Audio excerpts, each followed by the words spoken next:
Super 6 పథకాల అమలులో భాగంగా ఇక్కడ కూటమి ప్రభుత్వం మరో పథకాన్ని అమలు చేయడం కోసం అయితే రాష్ట్ర బడ్జెట్ లో భారీగా నిధులను అయితే కేటాయించిందండి. ఎవరైతే 19 సంవత్సరాలు వయస్సు నిండి 59 సంవత్సరాల లోపు ఉన్నటువంటి ఎస్సీ, ఎస్టీ, బీసీ, మైనారిటీల ఆర్థికంగా వెనకబడిన మహిళలకు నెలకు 1500 రూపాయల చొప్పున ఆడబిడ్డ నిధి పథకం ద్వారా అందిస్తామని అయితే హామీ ఇచ్చింది.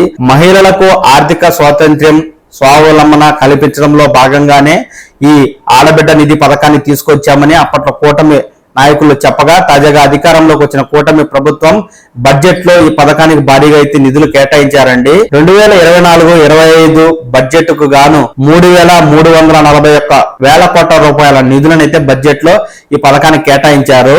ఇక్కడ కేటగిరీ వారీగా మహిళలకు ఏ విధంగా బడ్జెట్ కేటాయించారు అంటే, బీసీ మహిళలకు 1,099 కోట్లు, ఆర్థికంగా వెనకబడిన వర్గాల వారికి 629 కోట్లు, మైనారిటీ వారికి 83 కోట్లు, అలాగే ఎస్సీ మహిళలకు 1198 కోట్లు, గిరిజన మహిళలకు 330 కోట్లు ఇక్కడైతే కేటాయించింది. 2025 సంవత్సరం ఉగాది సందర్భంగా ఈ ఆడబిడ్డ నిధి పథకాన్ని ప్రారంభిస్తారు అని వార్తలైతే వస్తూ ఉన్నాయండి.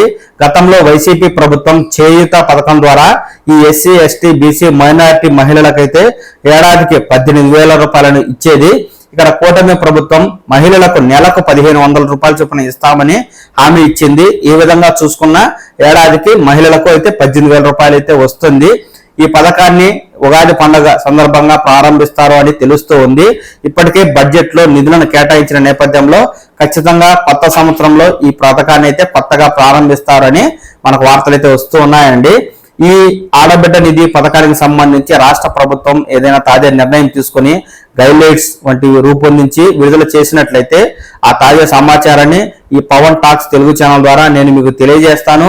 మీరు మీ మొబైల్ ఫోన్ ద్వారా ఈ సమాచారాన్ని చూసి తెలుసుకోవడం కోసం వెంటనే ఈ ఛానల్ అయితే లైక్ చేసి సబ్స్క్రైబ్ చేసుకోండి. నమస్కారం.